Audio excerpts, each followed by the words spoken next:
una interesante conversación sobre cómo se puede ver afectada la libre competencia en los mercados digitales y sobre cómo se están resolviendo esas situaciones en la Unión Europea y en Estados Unidos. Lo que a su vez abre la mirada para los casos que en Chile se han iniciado contra esas empresas por parte de medios de comunicación como La Tercera, El Mostrador y Radio Cooperativa, o por instituciones como la Fiscalía Nacional Económica.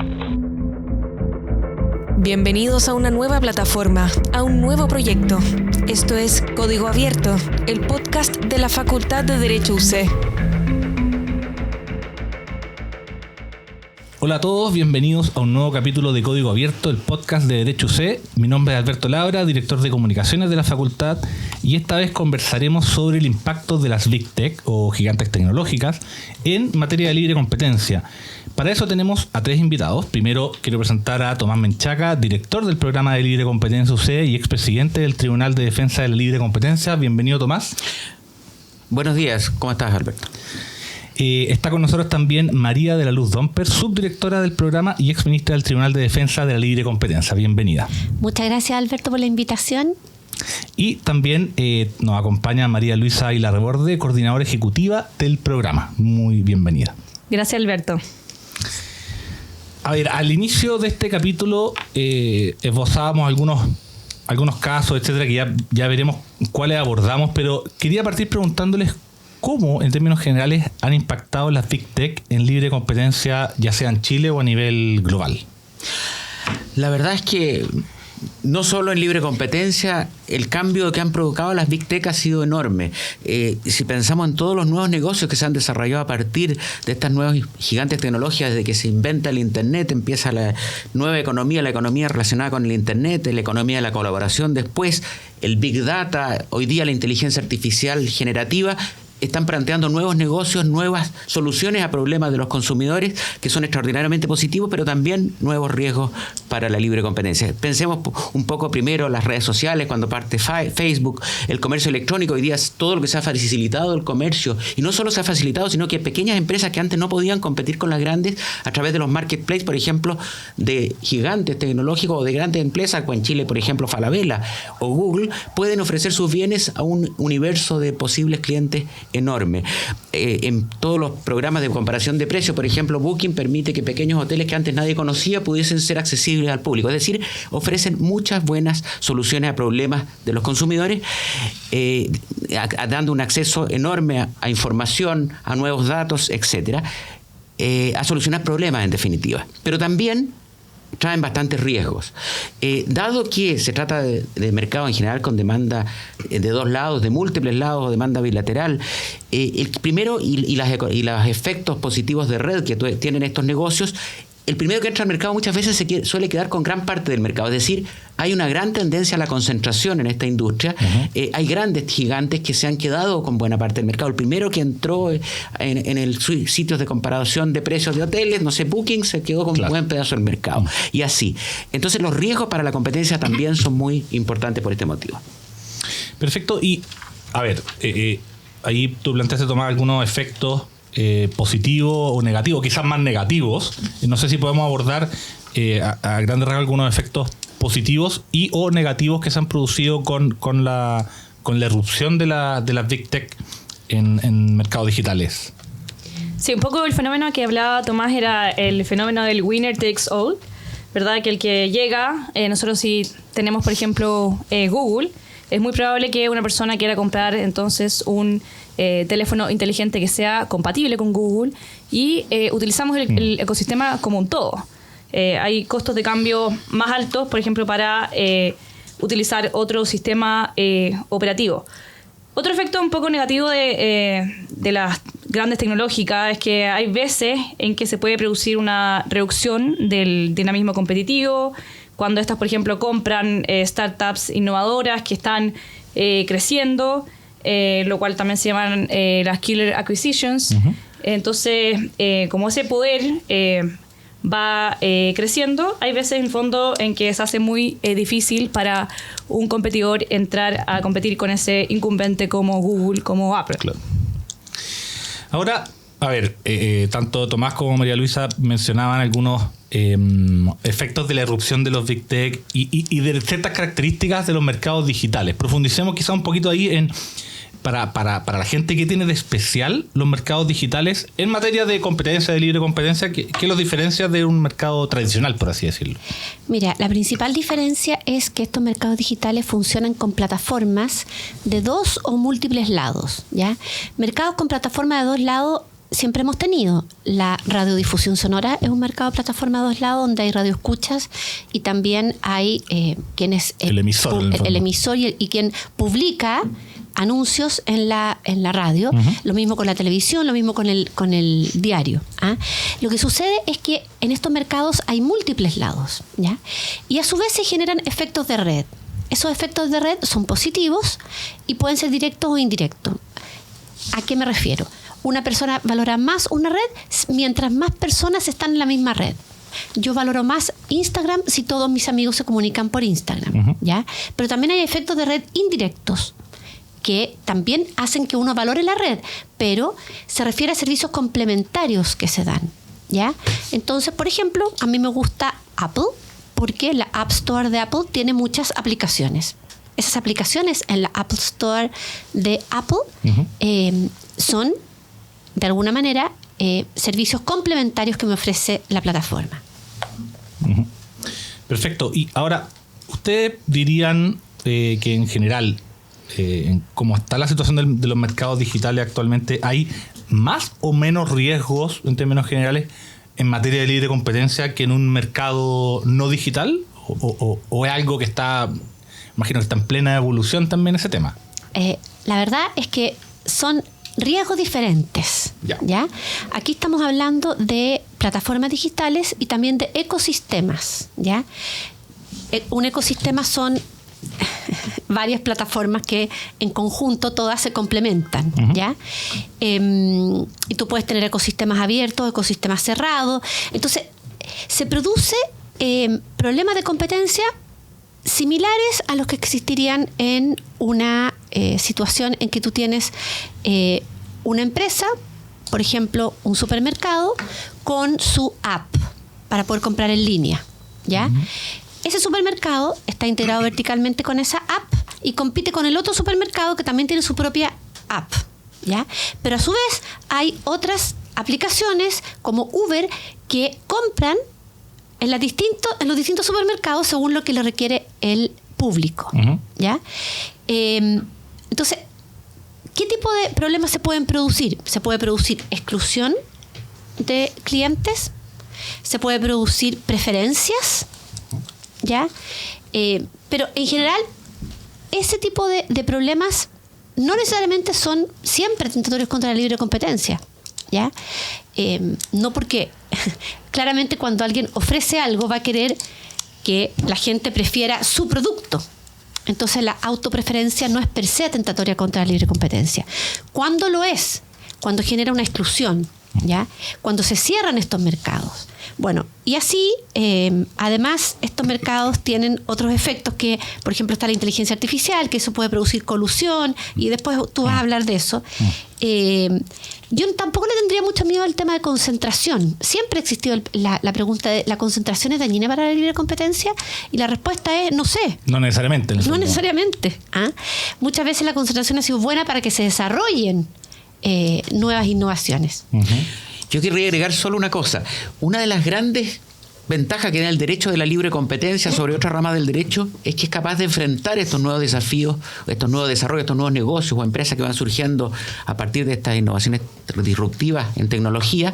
Y es que las normas de libre competencia son muy amplias, muy abiertas. El que ejecute o celebre cualquier hecho, acto o convención que impida, restrinja o entorpezca la libre competencia será sancionado. Eso dice nuestra ley. Uh-huh. Y eso permite enfrentar sin cambiar la ley los nuevos desafíos que presentan para la libre competencia estas nuevas tecnologías. O sea, hay más margen para actuar y sí, también para interpretarlo, en el fondo. Exacto, porque el análisis económico, en el fondo tú analizas cómo funciona el mercado. Este mercado es distinto a otros mercados tradicionales y los desafíos que plantea la libre competencia son distintos, pero no hay que cambiar la ley para enfrentarlo. En cambio, por ejemplo, en materia de derecho tributario, derecho laboral, ha habido todo tipo de desafíos. Los colaboradores de Uber son empleados o no son empleados. ¿Dónde se pagan los impuestos? ¿En Holanda, donde está la sede de Uber, o se pagan en Chile? Son problemas que presentan áreas del derecho que tienen límites más estrictos. En cambio, el derecho a la libre competencia ha sabido enfrentar estos nuevos desafíos que son realmente distintos a los tradicionales. Y lo ha hecho gracias a la amplitud de la tipificación o de la descripción de las conductas sancionables.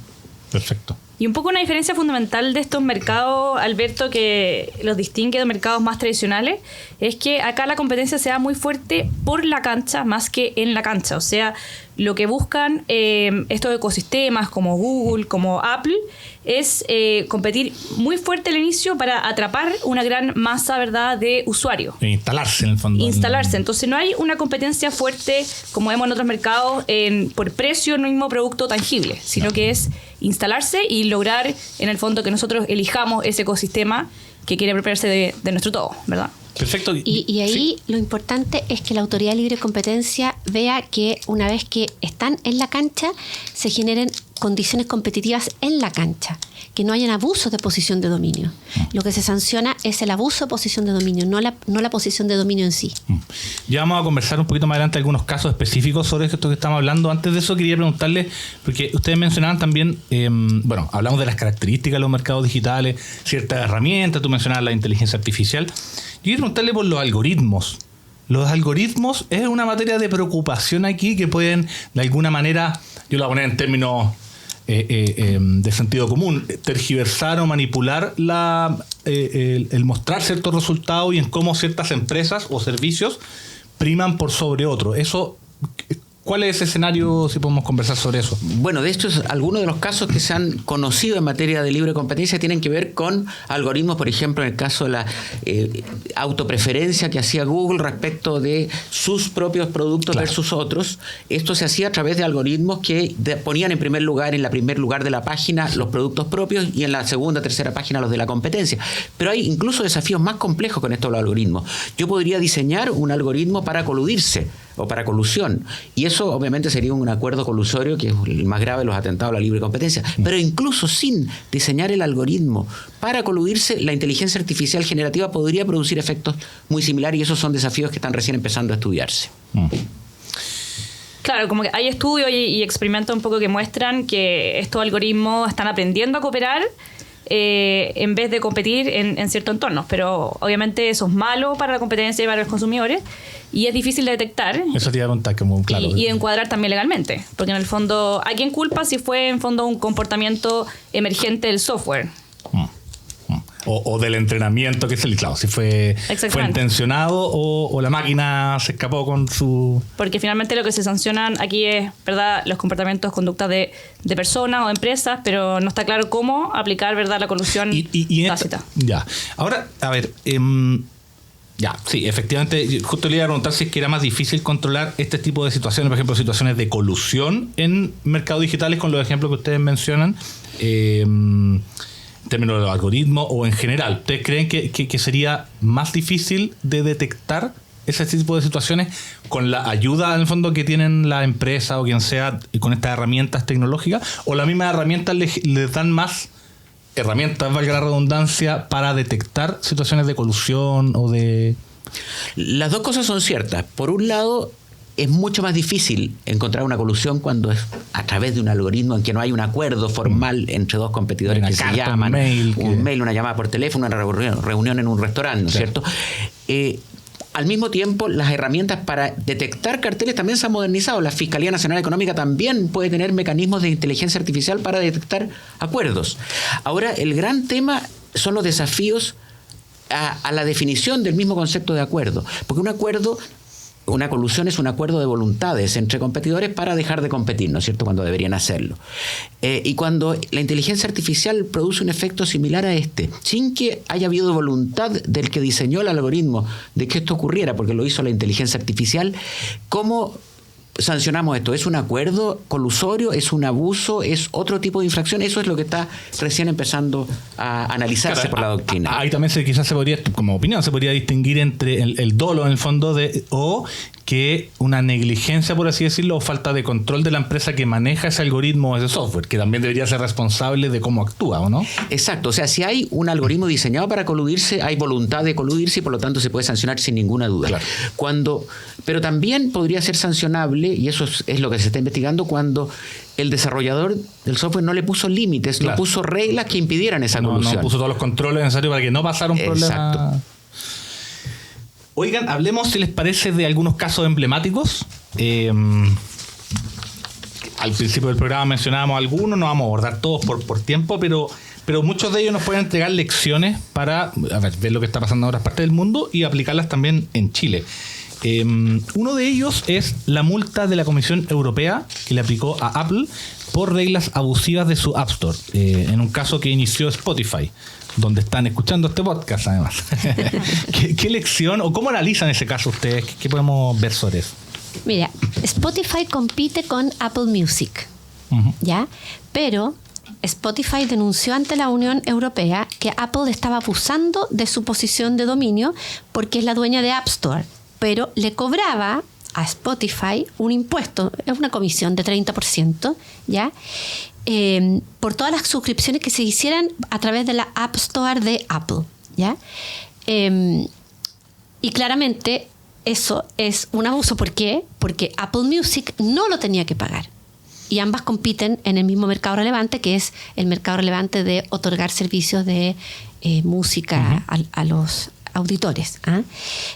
Por eso la Comisión Europea analizó el caso y multó a Apple con 1.840 millones de euros. ¿Ya? Este caso nos deja claro que ese tipo de cláusulas no van a ser toleradas en Europa. ¿Ya? Ya, en Europa al menos. No sabemos lo que va a pasar en... No, después hablamos del otro caso. Sí. Ya, que ahí quería pasar a otro, que no sé si es el mismo que se relaciona con eso, pero es el de Google Shopping. ¿Cómo lo ven ustedes? ¿Qué semejanzas tiene con ese otro que mencionábamos o no? Bueno, también tiene que ver un poco con lo que estábamos hablando ya de los algoritmos hechos para abusar. Como decíamos ya que el primero que entra al mercado suele quedarse con parte importante del mismo. Hay una concentración importante en estos mercados y la empresa dominante, en este caso Google, puso una regla que los otros que usaban su plataforma, distintos de él, que competían con su propio servicio, igual que en el caso de la música, compiten con el servicio propio. Yo en un caso les cobraba más caro, en este caso los pongo más abajo en la página y por lo tanto los hago invisibles frente al consumidor. Y el consumidor termina comprándole a Google en circunstancias que podría haber una oferta igual o mejor de la competencia. Oigan, podríamos hablar de millones de casos, pero también hay uno muy interesante que podríamos abordar, que es el de... hay dos. Google Android, por un lado, no sé quién podría hablar de ese, y el otro, el de Epic Games. ¿Quién quiere lanzarse? Sí, mira, Google Android se trata de un caso en que la Comisión Europea sancionó el 2018 con una multa aún mayor, que fue de 4.300 millones de euros. Y se trata de un abuso que se habría dado en el sistema operativo móvil, Android, ¿verdad? Que es el sistema opositor, podemos decir, a el iOS de Apple. Claro. Y aquí, ¿de qué se trata? Que en el fondo Google hacía que los fabricantes de dispositivos móviles tenían que, en el fondo, preinstalar obligatoriamente Google Search y el navegador Chrome. ¿Ya? Entonces, ¿qué es lo que les prohibía a ellos? Es que, en el fondo, pudieran preinstalar otras versiones modificadas de Android en sus teléfonos. Entonces, en el fondo, Google, que ya tiene un dominio que es indiscutido, ¿verdad?, en el mercado de búsqueda, ¿verdad?, todos googleamos. Ahora hoy en día está un poquito más desafiado con la inteligencia artificial, ¿verdad?, y Google también siente probablemente esa presión competitiva. Pero Google estaría llevando esa posición de dominio, que es en el mercado, ¿verdad?, del search, de las búsquedas de Internet, a la navegación móvil, a el sistema operativo. Entonces... Eso me recuerda el caso de Microsoft con Internet Explorer del año 2000. Yeah. Muy parecido. También intentaba trasladar su poder de mercado de un mercado a otro. Eso es una estrategia de apalancamiento. Y a ver, antes de quizás hacer una conclusión, por así decirlo, de todos estos casos que tienen mucha semejanza, no sé si ¿qué nos pueden contar sobre el caso de Epic Games? Para tener más elementos para el análisis. Bueno, Epic Games es un caso distinto, ocurrió en Estados Unidos. Epic es la empresa que creó el juego Fortnite. Epic demandó a Apple el 2020 porque Apple expulsó a Fortnite de la App Store. ¿ya? Básicamente, ¿por qué? Porque Epic ofreció método de pago alternativo. ¿Ya? Se reveló, no a través del App Store de Apple. No. ¿Ya? O sea, es parecido en Y ese que con caso. eso Apple se lleva una comisión. Sí, el 30%. Claro, el 30%. Sí. Bueno, Epic, o sea, Apple reaccionó, sacó el juego de la App Store, hasta el día de hoy lo sacó. Lo que se ha logrado hasta el momento es bajar la comisión de 30% a 15%, según entiendo, y ese caso todavía está abierto. ¿Ah?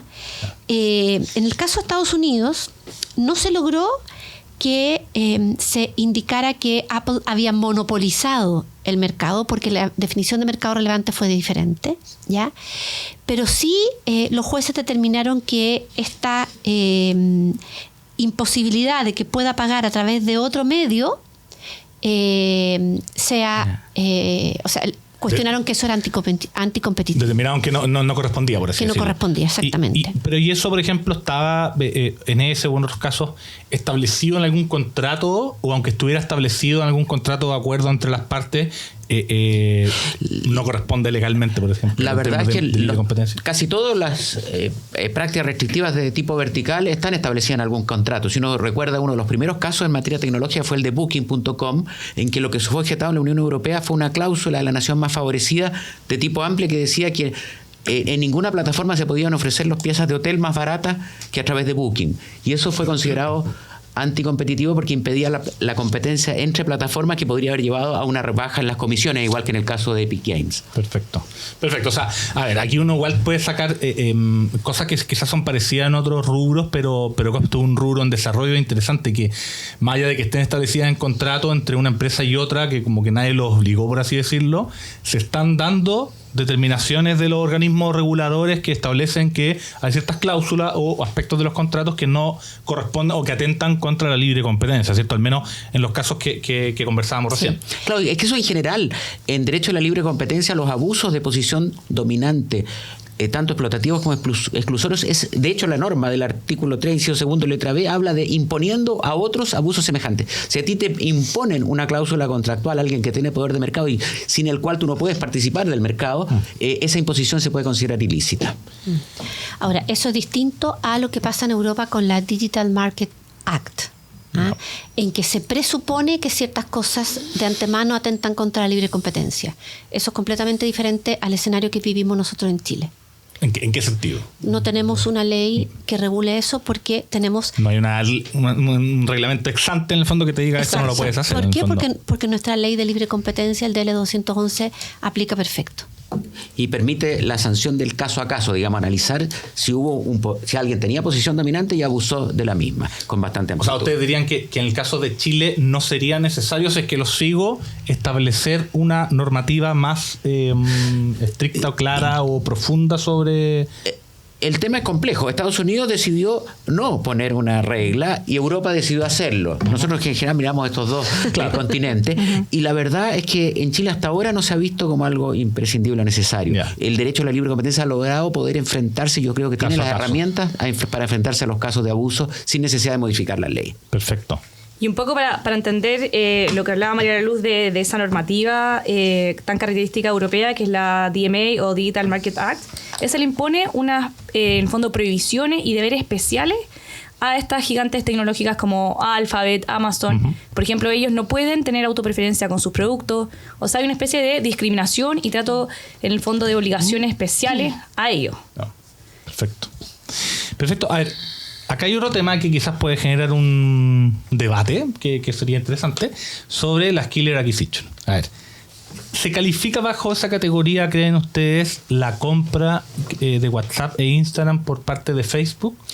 A ver, para explicar esto de las Killer Acquisition hay que partir diciendo que cuando una grande en el mercado compra a una startup que pretende desarrollar un nuevo negocio, digamos, que podría ser interesante para la grande, las dos posibilidades es que lo compre porque no quiere competencia y lo quiere hacer desaparecer del mercado y seguir con su negocio tradicional, o lo compro para desarrollarlo y hacerlo crecer en el mercado. En ambos casos, obviamente, disminuyen los competidores porque sale un competidor y en el caso de Facebook, que se compra Instagram y se compra WhatsApp, fue autorizado por la Autoridad de Libre Competencia en su época, nadie sabía, porque en materia de operaciones de concentración no se sabe lo que va a ocurrir con certeza, solo se puede hacer prospecciones, qué iba a ocurrir. Y lo que ocurrió fue que Instagram y WhatsApp en manos de Facebook crecieron y de hecho son más importantes como negocio para Facebook hoy día que el propio Facebook, o para Meta, que es el dueño, que el propio Facebook. Es decir, en mi opinión, no fue una killer acquisition, fue una adquisición que disminuyó la competencia, pero no hizo morir, no la hizo desaparecer, sino al contrario, la hizo crecer. Y cuando la hace crecer, uno no puede saber qué habría pasado. Si no lo hubiera comprado, quizás WhatsApp e Instagram no serían lo que son hoy día. O habría otro competidor. Son las dos posibilidades, no lo sabemos. Un poco claro, esto fue el 2012, ¿verdad? Primero esa adquisición de Instagram, y en esa época los empleados de Instagram eran 8 y no habían generado ni siquiera utilidades significativas. Pero un poco se discute si es o no una killer acquisition en el sentido de que Instagram todavía en esa época era un competidor naciente. Uh-huh. Entonces Facebook, de hecho hay unos correos de Mark Zuckerberg que se vieron que él decía es mejor comprar que competir. Le decía textual. Entonces, en el fondo, se podría estar dentro de este concepto en el sentido. Se podría de también considerar como una compra. Claro, que tenemos el gigante, ¿verdad? Que es Facebook, que dominaba las redes sociales y que estaba, en el fondo, adquiriendo esta competidor potencial, naciente, porque veía, en el fondo, como una amenaza que podía venir a, en el fondo, despojarlo de su terreno. Y por eso que la FTC, ¿verdad?, que es una de las autoridades de libre competencia en Estados Unidos, ha venido luego de haber aprobado, en el fondo 5-0, digamos, esa adquisición, ahora la ha venido a cuestionar, diciendo que en realidad eso podría generar un poder monopólico y quiere en el fondo que se separe Facebook de WhatsApp y Facebook de Instagram, y bueno, y hay un juicio actualmente, claro, quieren revertir esa adquisición un poco retroactiva. Que se relaciona un poco también con la concentración, en el fondo, que hablábamos al principio. Correcto. Ya, o sea, ahora, es un tema efectivamente de debate. Eso no es fácil, eso no es fácil, porque ¿cómo tú separas un huevo revuelto cuando ya lo hiciste? Sí. Ahora hay otro tema, y es que muchas de estas startups que crean nuevas ideas, nuevos negocios, muchas veces se crean para ser vendidos, porque el que lo crea no tiene ni las espaldas financieras para desarrollarlo en la forma como lo podría haber hecho un gigante como Meta. Claro. No sé, pasó en el caso de Chile. Corner Shop. Sí. Claro, era una empresa, un negocio genial, pero probablemente no tenía la espalda para internacionalizarse, para hacerlo mundial.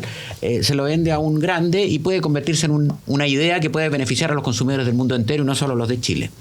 Y hay que pensar también qué es lo que quieren los usuarios consumidores. No sé si en el fondo quedarían realmente esa separación, que a lo mejor puede terminar en que las aplicaciones funcionen muy mal porque no tienen el apoyo logístico. Y eso finalmente es algo que también se discute mucho en tema de libre competencia en el mercado tecnológico, de cómo son los remedios. Y además tienes que mirar esto en perspectiva. Hoy día están compitiendo con la inteligencia artificial. Entonces no me puedo quedar mirando un solo árbol y no mirar el bosque completo. O sea, no desapareció toda la competencia en el fondo con esa compra, porque está otra Hoy día hay competencia potencial, está siendo desafiado, entonces hay que tener especial cuidado. O sea, pero son hartos elementos para el debate. Sí, si quería agregarle uno más, la verdad es que si miramos cómo funcionan estos mercados digitales, entra alguien y después llega otro y lo desplaza. O sea, nosotros, no sé si recuerdan ¿cómo se llama el teléfono anterior al iPhone? El Nokia. No. Antes del Nokia estaba... La almeja. No, el moderno, pues, el elegante. El BlackBerry. El BlackBerry. Sí. Era el más elegante teléfono inteligente que existía en el mercado. Todo el mundo lo tenía y hoy día no existe en el mercado, desapareció. Y el Nokia también es un buen ejemplo, también desapareció del mercado. Fueron desplazados por una nueva desarrollo tecnológico que en su momento fue el iPhone. Ahora, prohibir ex ante los desarrollos tecnológicos es complicado. Es complicado porque tú pones trabas a la innovación al final. O podrías poner trabas a la innovación. Oigan, bien interesante este debate porque, a ver, uno ve varios elementos. Tú planteabas también como el beneficio o costo para los consumidores. El remedio, si es adecuado o no. Claro, también el tema de si en el fondo las empresas desaparecen o no desaparecen, las que se compran. Bueno, es un tema que por lo que ustedes plantean no está completamente zanjado a nivel mundial. Y Chile está mirando muy atento el debate. Claro. A ver, quería agradecerle su presencia acá y terminar cerrando, porque esto nos da cuenta del trabajo que hace también el programa de libre competencia UC, en el que ustedes, bueno, hacen actividades de extensión, seminarios, diplomados que ya nos podrán contar. Para terminar, investigaciones, análisis, no sé qué nos pueden, para que la gente que quiera saber más de estos temas, ya sea aprender o revisar en la página web de ustedes, hagan una invitación para que conozcan más de lo que ustedes hacen. Sí, claro, Alberto. Bueno, los invitamos cordialmente a que puedan visitar nuestro sitio web, que es librecompetencia.uc.cl. Anualmente nosotros estamos dictando un curso justamente que se trata de libre competencia y los mercados digitales. Y también al segundo semestre vamos a estar dictando un curso sobre libre competencia en industrias reguladas. Entonces en nuestra página también estamos subiendo siempre investigaciones, los seminarios que hacemos, para estar presentes siempre en el debate contingente en temas de libre competencia. Súper. Y la verdad que siempre estamos tratando de participar en tener mejores políticas públicas para el país. Hicimos un seminario, por ejemplo, sobre un nuevo proyecto de ley de pesca. Ayer estuve yo mismo en el Congreso invitado a hablar sobre ello como director del programa. Estamos también preocupados de lo que ocurre en las políticas públicas relacionadas con libre competencia en nuestro país. Próximamente vamos a tener un seminario sobre la industria de telecomunicaciones y cómo ha afectado a esa industria las decisiones de concentración de las autoridades en Europa.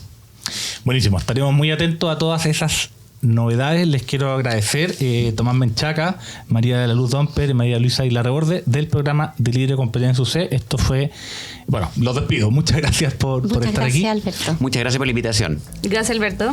Esto fue un nuevo capítulo de Código Abierto. Nos pueden escuchar como siempre en Spotify, YouTube y todas las redes sociales de Derecho UC, LinkedIn, Facebook, X, Instagram. Ya nos encontraremos en otro capítulo.